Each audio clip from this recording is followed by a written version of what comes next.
샬롬이죠. 예수님께서는 많은 무리들에게 광야에서 3일 동안 복음을 전하셨습니다. 그러다 보니 먹을 것이 없어 사람들이 이제 굶주리게 되었습니다. 멀리서 온 사람들도 있는데 이제 굶겨 돌려보내다 보면 가다가 기진할 것만 같았습니다. 그래서 주님은 그들을 보시고 불쌍히 여기셨습니다. 그죠? 스플랑크 리조마이죠.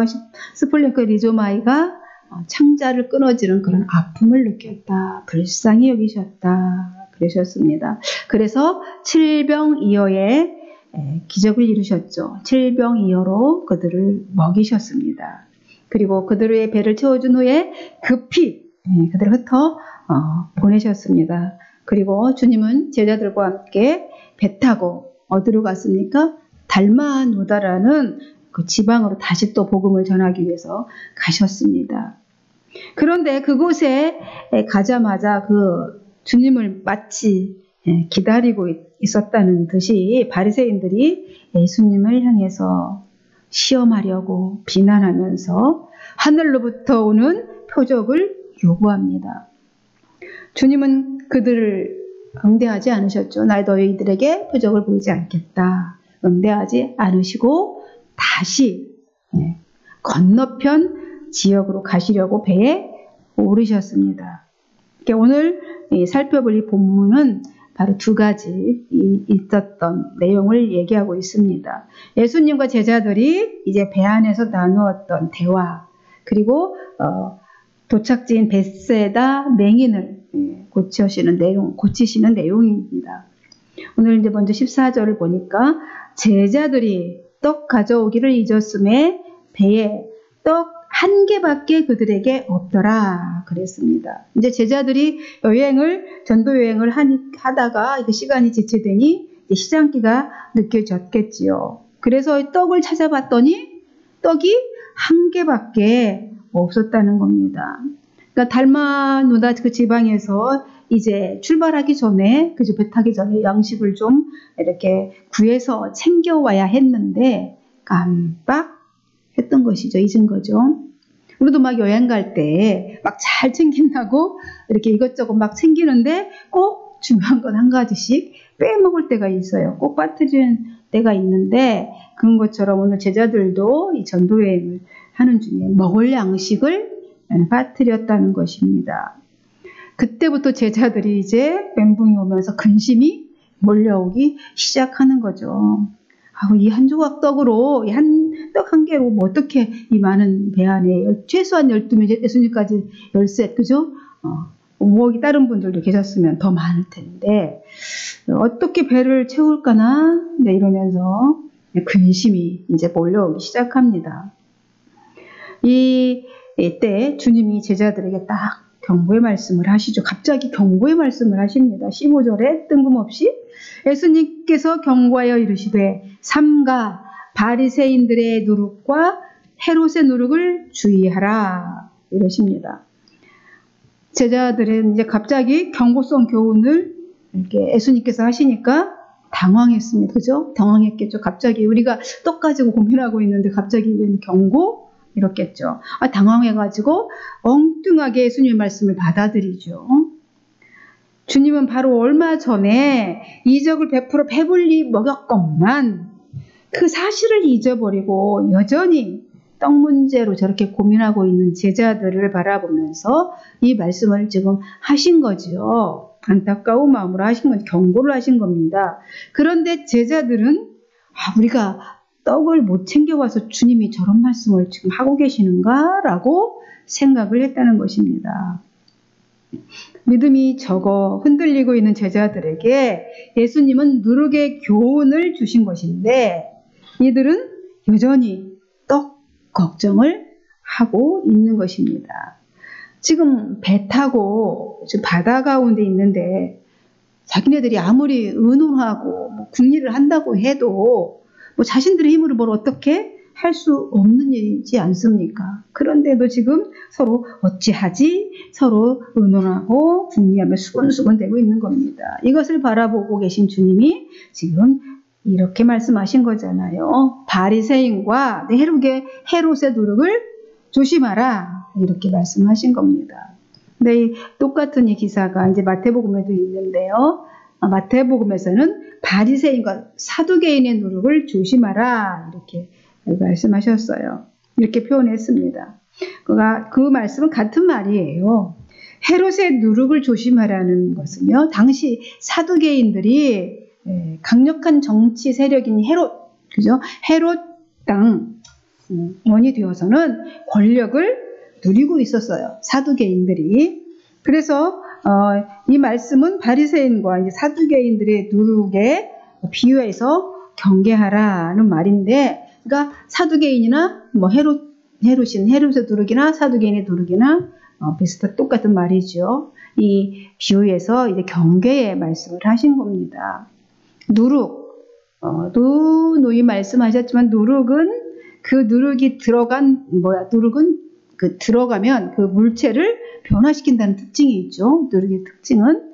그래서 이 누룩의 속성을 반영해서 부패와 관련된 내용들이나 형식적이거나 경건하지 못한 거나 도덕적인 타락을 지칭하는 이런 어떤 대명사로 이 누룩을 쓰기도 했습니다. 잘 알다시피 누룩은요, 발효제죠. 빵을 부풀리게 해서 부드럽게 만들어줍니다. 변화시키는 딱딱한 걸 부드럽게 변화시켜줍니다. 이 누룩이 들어가야 빵이 부드럽고 맛있습니다. 그런데 빵 얘기하니까 갑자기 팔레스타인 사람들의 주식은 빵이에요. 그죠? 빵인데 이 경제적인 여유가 있는 사람들은 밀가루, 하얀 가루, 밀가루로 만들어서 먹어서 좀 부드럽고 맛이 있어요. 근데 가난한 사람들은 보리가루로 만든 빵을 먹습니다. 그래서 누룩을 반드시 들어가야지 먹을 수 있겠죠. 좀 부드럽겠죠. 이렇게 발효시켜서 먹습니다. 빵을 만들어 먹어요. 근데 누룩을 사용해서 발효시켰더니 성경에서 말하는 이 누룩을 조심해라 했던 거는 이 누룩을 사용해서 이렇게 반죽을 만들어 놨고 한 다음에 그 반죽 덩어리를 조금씩 떼어서 이렇게 누룩을 그래서 그걸 넣어서 이렇게 빵을 만들어서 먹습니다. 그래서 이 누룩을 조심하라는 거예요.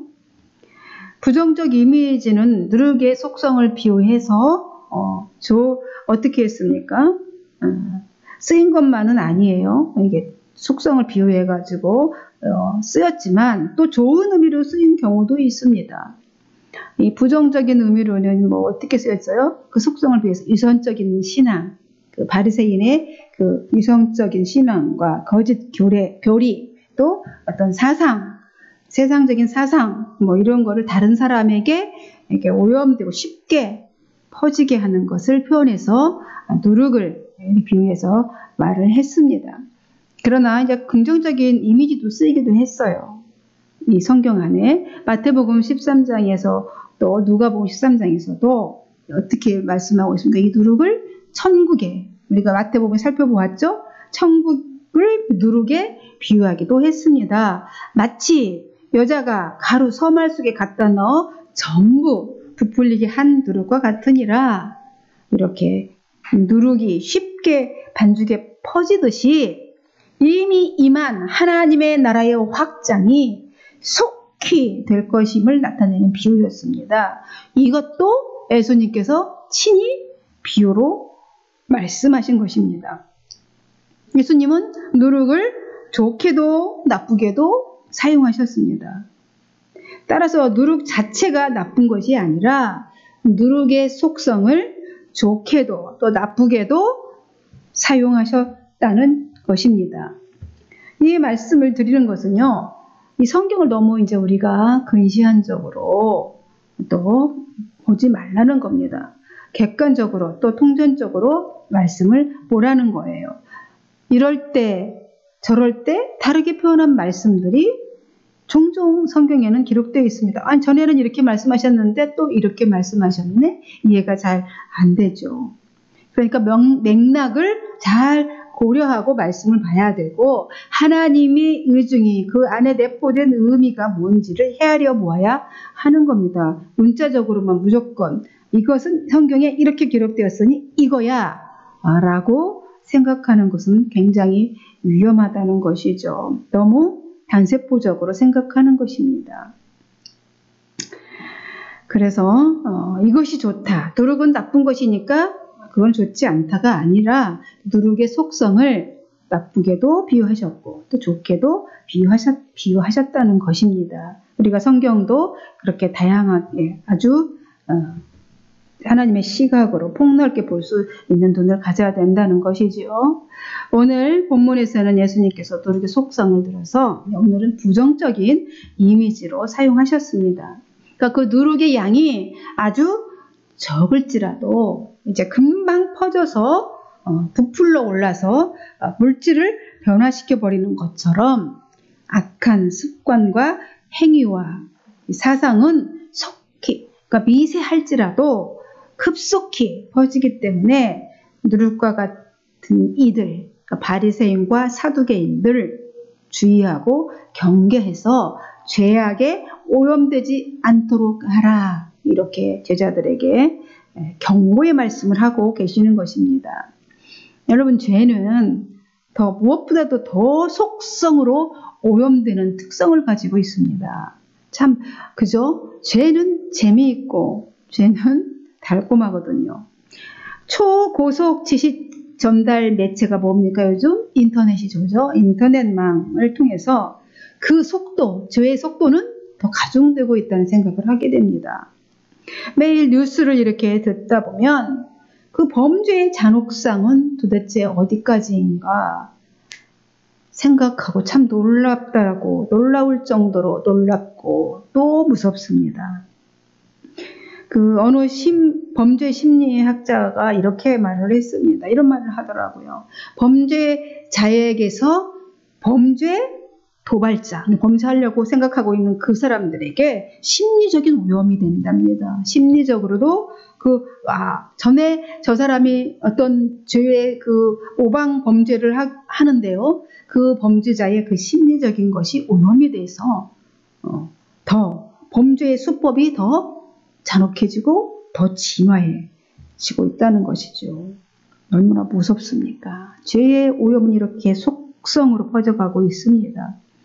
예수님께서는 지금 제자들이 경계심을 가져야 할 것은 바로 떡이 있냐 없냐가 문제가 아니라 지금 바로 누룩처럼 퍼져가고 있는 이 세속주의, 우리 교회가 지금 보여주고 있지 않습니까? 세속주의, 물질 만능주의, 기복주의, 율법주의, 생명경시라는 것을 경계하고 조심하라는 겁니다. 정치적 파워를 가지고서 세속주의를 부추기는 이 사두개파의 헤롯의 누룩과 종교적인 이 기득권을 가지고 율법주의를 고착화하고 있는 종교적 착취를 일삼고 있는 바리새인의 누룩을 경계하라는 것입니다. 예수님이 누구신지 정확하게 알지 못하면 이 누룩에 오염되는 것은 시간 문제입니다. 시간 문제예요. 우리가 지금 믿음의 견고히 서 있는 것 같지만, 그죠? 우리가 예수님께 정확하게 예수님이 누군지 알지 못하면 우리는 넘어지는 것도 시간 문제입니다. 우리 사회에서 우리가 도대체 이해할 수 없는 것 중 하나가 무엇입니까? 도대체 저는 이해가 안 됩니다. 소위 학식이 많다는 사람들이, 명문대 출신이라는 사람들이 이단 사상에 빠지고 정치 이데올로기에 빠져서 그 생각들이 고착화되니 얼마나 많은 사람들을 패착으로 인도하고 있습니까? 누룩은 사람을 가리지 않는다는 겁니다. 잘났던 못났던, 많이 배웠던 적게 배웠던, 어쨌든 이런 것이 고착화되면 우둔해지고 미련해지고 맙니다. 자신만 모를 뿐이에요. 그렇게 된다는 사실을 자기만 모릅니다. 특성이 딱 똑같아요. 교만이 그렇습니다. 자기만 몰라요. 교만하다는 것을. 그래서 사도 바울은 악은 어떤 모양으로라도 버리라. 데살로니가전서 5장 22절에서 그렇게 말했어요. 그러면서 우리의 온 영과 혼과 몸이 우리 주 예수 그리스도께서 강림하실 때에 흠없게 보존되기를 원한다 했습니다. 예수님은 제자들이 떡 한 조각으로라도 수천 명을 먹을 수 있는 위대한 자신이 있음을, 함께 있음을 잊고서 떡 때문에 서로 의논하는 것을 보시고 지금 책망을 하고 계시는 것입니다. 그리고 이렇게 계속해서 책망하십니다. 17절에 보시면 너희가 떡이 없으므로 수군거리느냐? 아직도 알지 못하느냐? 깨닫지 못하느냐? 너희 마음이 둔하냐?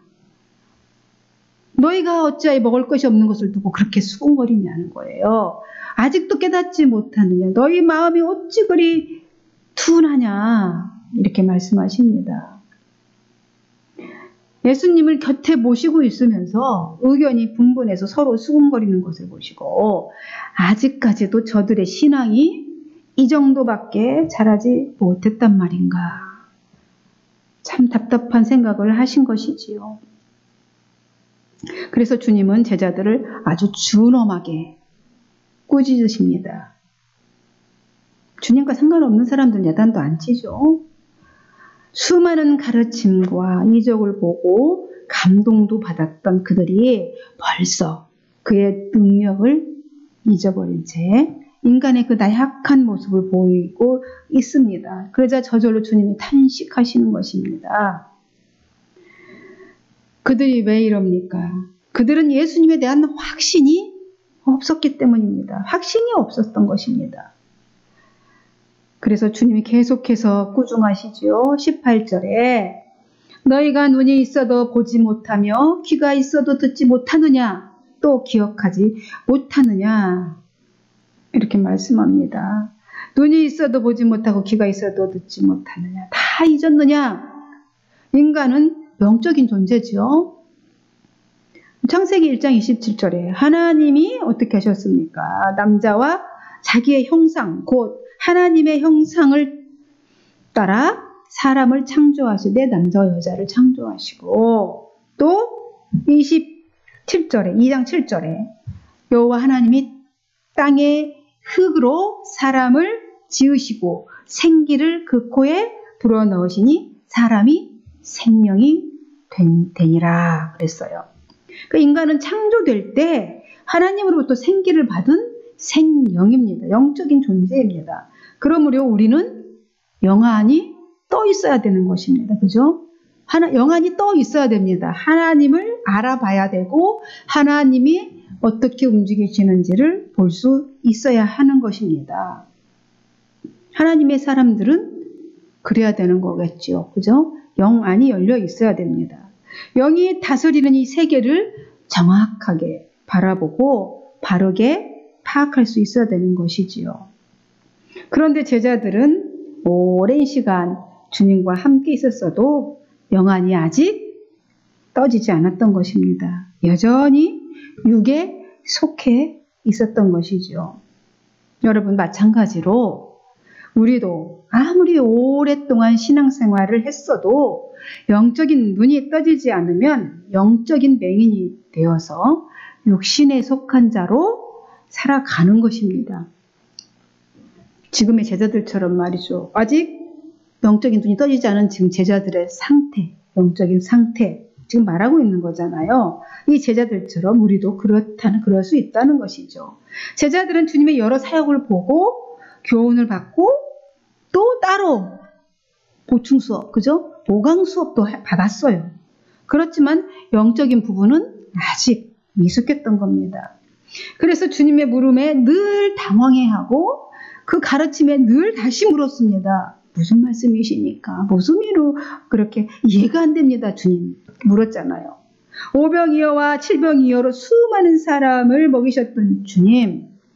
떡 자체가 예수님이시라는 것을 보여셨어요. 그런데 주님을 주님을 곁에 두고도 지금 바리새인과 헤롯의 누룩을 조심해라 라고 말씀하셨을 때 자신들이 떡이 없음을 두고 말씀하신 줄로 그렇게밖에 생각을 못했다는 것입니다. 제자들은 주님의 사역은 이미 과거에 전에 그렇게 했었을 뿐이었던 거죠. 과거에 주님이 그랬었지. 우리도 그렇게 생각할 수 있잖아요. 과거에 주님이 그렇게 하셨을 뿐이지요. 이런 경우가 얼마나 많습니까? 왜 과거에 신앙에 많은 체험을 했습니다. 그런데 그건 과거의 일이죠. 과거의 일이었고 지금은 다시 일어나지 않을 것 같다고 생각합니다. 우리 신앙이 과거형으로 마무리되면 안 됩니다. 하나님은 지금도 시퍼렇게 살아계셔서 동일하게 일하고 계십니다. 그래서 우리가 지금 희미하게나마 감지하고 느끼고 있지 않습니까? 하나님은 새파랗게 살아계셔서 지금도 동일하게 역사하시고 일하고 계신 하나님이십니다. 오늘 이 순간에도 주님이 살아계셔서 내가 숨쉬는 것이죠. 그런 태도는 우리 만약에 이 제자와 같은 이 태도는 하나님을 불신하는 태도인 것이죠. 제자들은 떡에 눈이 멀어 곁에 계신 예수님을 보지 못한 것입니다. 그리고 주님은 많은 기사와 이적을 행하셨을 뿐만 아니라 많은 가르침도 주셨죠. 제자들에게. 그죠? 기적만 한 게 아니라 엄청 많은 시간을 투자해서 비유의 말씀도 해주시고 여러 가지 교훈적인 말씀도 해주셨습니다. 그것이 마치 권세 있는 자와 같은 권세 있는 가르침이었다. 사람들이 듣고 놀라울 정도로 놀라운 말씀들을 가르치셨습니다. 그런데 제자들은 자기들이 가지고 있는 떡 한 개로 어찌해야 하나 고민하는데 집착하느라고 주님의 말씀을 제대로 듣지도 못하고 그 말씀이 무엇을 의미하고 있는지 깨달을 수도 없었던 것입니다. 그래서 주님은 다시금 그들을 각성시키시려고 누르시죠. 19절 20절입니다. 같이 한번 볼까요? 내가 떡 5개를 5,000명에게 떼어줄 때 조각 몇 바구니를 거두었느냐? 이르되 12이니이다. 또 7개를 4,000명에게 떼어줄 때에 조각 몇 광주를 거두었느냐? 이르되 7이니이다. 아주 대답은 잘하죠. 네, 대답 아주 잘하죠. 네, 그랬었지요. 그들에게 주님이 그러니까 깨닫지 못하느냐 이렇게 아직도 그 질문을 듣고서도 주님이 지금 암시를 하는 질문인 거잖아요. 이 질문을 왜 하십니까? 다 아는 사실이고 다 경험했던 거 제자들이 이걸 모를까 봐 물으셨겠습니까? 아니죠. 그 사건을 기억하라는 거잖아요. 오병이어의 사건 5,000명을 떡 5덩이와 물고기 2마리로 5,000명 먹이고 얼마나 남았더냐. 그죠? 먹고 그 떡이 누구로부터 왔느냐. 예수님께로 왔지 않느냐. 그죠? 또 7,000명, 7개의 떡으로 2마리 생선으로 4,000명 먹이고 떼어줄 때 몇 광주리나 그 떡이 남았더냐. 떡 한 덩이 있다고 너희들이 지금 서로 수근수근 은을 하고 있는데 이 말씀이 이렇게 질문하신 이유는 그죠? 그 떡이 중요한 게 아니라는 거잖아요. 떡은 예수님 자체가 생명의 떡이고 생명의 말씀, 양식이라는 것이잖아요. 이들은 대답은 아주 잘했습니다. 그죠? 네, 12광주리입니다. 예, 7광주리입니다. 대답은 아주 잘했습니다. 그런데도 이렇게 내가 질문했는데 그게 뭘 의미하는지 너희는 아직도 깨닫지 못하냐? 주님이 또다시 책망을 하시죠. 떡은 바로 나다 이것들아. 이렇게 하시는 거잖아요. 제자들은 이 기적 사건의 동참자이잖아요. 그죠? 목격자일 뿐만이 아니라 또 체험자, 직접 그 떡을 먹었던 체험자들입니다. 그리고 우리 6장에서 봤을 때 전도자로 12명 두씩 짝을 지어서 전도를 보내셨죠. 예수님께서 거기들에게 능력을 주어서 권세를 주어서 그들을 전도자로 파송을 받았습니다. 그래서 주님의 능력을 받아서 그들 자신도 이런 일들을 행했어요. 직접. 보면 귀신도 쫓아내고 기름 발라서 나았다. 그죠? 기름 발랐더니 나았습니다. 보고도 했잖아요. 예수님께. 직접 이 일을 행했던 사람들입니다. 그런데 그건 다 과거형이 되고 말았던 거죠, 이들에게. 따라서 이들은 주님이 삼가 바리새인의 누룩과 헤롯의 누룩을 주의하라 하신 말씀이 떡에 관해 말씀하고 있음이 아님을 들었어야지 정상인 거죠. 그게 마땅한 것입니다. 그런데 떡 걱정만 하다 보니까 떡에 관한 말씀인 줄로만 알았던 것이죠. 우리가 세상 일에 너무 영역 근심하다 보면 이 모든 하나님의 일이 세상의 일인 줄로 잘 구별을 못하는 거죠. 세상 일인지 하나님의 일인지 걱정만 하다 보니까 떡에 관한 말씀인 줄만 알았던 것입니다. 여러분, 우리도 눈이 있어도 보지 못하고 귀가 있어 듣지 못하고 어떻게 여기까지 살아왔는지 기억하지 못해서 주님의 말씀을 잘 못 알아들을 수 있습니다. 말씀은 들었는데 자기 마음대로 해석하고 잘못 이해해서 또 인간적 고민할 때 신앙이 흔들릴 수도 있습니다. 오늘 우리에게 주님도 물으십니다. 우리에게도 물으셔요. 깨닫느냐? 아멘이 있으시길 바랍니다.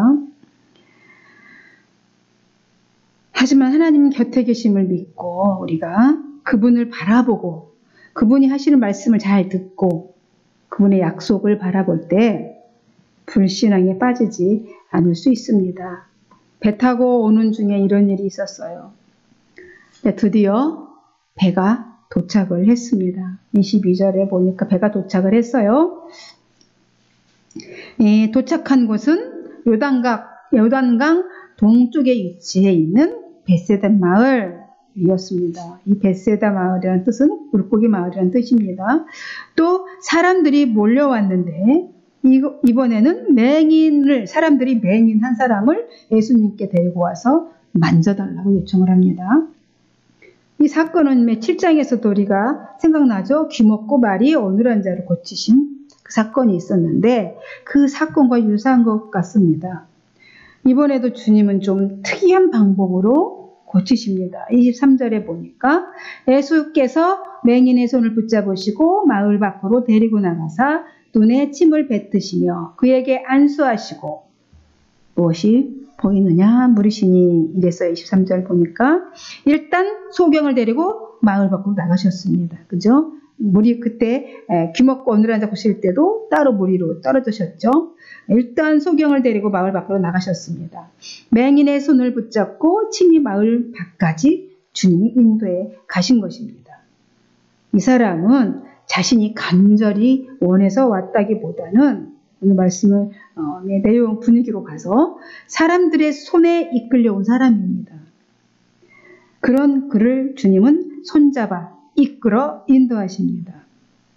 그리고 그의 눈에 침을 뱉으시고 안수하십니다. 귀먹고 어눌한 자 어떻게 보셨죠? 귀에다 손가락 집어넣으셨고 나중에 침 뱉어서 침을 그 혀에 댔죠. 이렇게 고치셨는데 오늘 침을 뱉으셨어요. 눈에다 침을 바르셨습니다. 뱉어서. 그리고 안수하십니다.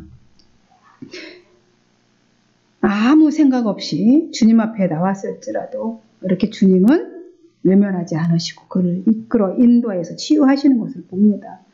왜요? 복음을 위해서, 하나님 나라 전파를 위해서 그렇게 하시는 것입니다. 그러나 이 맹인은 예수님이 무엇을 하시는 건지는 알 수 없죠.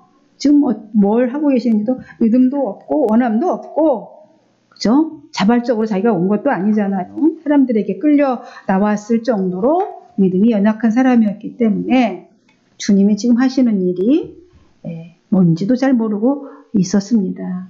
그래서 주님은 한 번에 딱 고치시지 않으시고 아주 점진적으로 치유하시는 것을 오늘 보게 됩니다. 먼저 주님이 물으셔요. 무엇이 보이냐? 질문하십니다. 그러자 그가 뭐라고 대답합니까? 그 다음 절에 24절 시작. 쳐다보며 이르되 사람들이 보이나이다. 나무 같은 것들이 걸어가는 것을 보나이다 하거늘 그가 이렇게 사람들이 보인 것 같습니다. 나무 같은 것들이 사람인 것 같은데 나무 같은 것들이 걸어가는 것을 보나이다. 이렇게 애매모호하게 대답을 하죠. 뭐가 보이냐? 물어봤더니 뭐 보입니까? 보이기는 보이는데 정확하게 볼 수가 없었던 거죠. 체험은 했는데 확신이 없는 거예요. 아직 뭔가가 불안한 거죠. 상태인 거죠. 불완전한 상태입니다. 주님은 처음부터 완전하게 딱 고쳐주지 않으시죠. 이는 영적 소경된 우리가 눈을 뜨게 되는 이 과정을 보여주고자 하는 주님 메시지인 것입니다. 처음에는 주님을 좀 희미하게 볼 수밖에 없어요. 우리가 정확하게 알 수 없어. 이 주님인가? 그렇죠? 희미하게 볼 수밖에 없지만 우리도 한번 완벽하게 우리가 한 번에 눈을 쓸 수가 없어요. 그때 주님이 찾아와 주셔서, 그러니까 인격 우리가 주님을 확실히 만났을 때 눈이 확 열리는 거죠. 주님이 소경의 눈에 다시 안수하십니다. 희미하게 보일 때에 다시 한번 안수하셔서 그러자 모든 것이 밝히 보였다라고 합니다. 주님은 그래서 밝히 완전히 눈이 떠서 주님을 보고 사람이 분명히 뭔지 분별하게 됐다는 얘기죠. 사람이 나무 같은 것들이 보였지만 이제 분명하게 사람은 사람, 나무는 나무 분별하게 된 것입니다. 주님은 이 완전히 치유한 이 사람을 이제 집으로 돌려보내면서 그냥 돌려보내지 아니하시고 명령을 하십니다. 마을에는 들어가지 말라 이렇게 말씀하십니다. 그게 뭔 말이에요? 구별된 세상에서 삶을 영위하라는 거예요. 이제 너 하나 예수님을 만났느냐? 자, 주님을 알았어? 확실히 봤어? 하나님의 내 마음에 모시고 주인으로 삼았으면 이제 이 세상에서 삶을 구별해서 영적인 삶을 영위하라는 메시지인 것이죠. 새롭게 영안이 열린 그리스도인은 세상과 격리되어야 되는 거죠. 분별되어야 되는 거죠. 진리와 사랑의 세계를 바라보며 살아야 됩니다. 거룩한 신앙으로 성장해 가는 거예요. 지금 세상과 똑같이 세상이 이러니까 그들과 같이 얼버무려 살라는 게 아니라 분명하게 구별되어 살라는 것입니다. 말씀을 맺습니다. 성도 여러분, 우리는 우리의 생각을 넘어서야 합니다. 끊임없이 우리는 생각이 들어와요. 생각을 넘어서야 합니다. 그리고 주님과 함께 있다는 사실 결코 잊지 말아야 합니다. 주님이 함께 계신다. 지금 이 순간에도 당신의 마음속에, 여러분의 마음속에 주님이 계십니다. 그분을 느끼시고 그분을 체험하셔야 되는 거죠. 결코 잊어서는 안 됩니다. 매일을 주님의 날로 살아야 됩니다. 주님을 바라봐야 돼요. 매일 아침 저 눈 뜨면서 오늘도 주님의 날을 살게 하옵소서 이렇게 기도합니다. 날마다가 주님의 날이에요. 내가 그 날 안에서 누리며 살아갑니다. 어둠의 세상을 이길 힘은 빛에 속하는 겁니다. 그죠? 어둠에서 우리가 이길 힘이 뭐가 있습니까? 어둠이 잔뜩 껴있는 이 세상에서 힘을 발휘 못해요. 그냥 우리는 빛에 속해 있어야 하는 겁니다. 그래서 어둠을 저절로 물러가는 거죠. 한 주간도 비단에서 행복을 누리시는 저와 여러분이 되기를 주님의 이름으로 간절히 축원합니다. 기도하겠습니다. 하나님 아버지 감사합니다.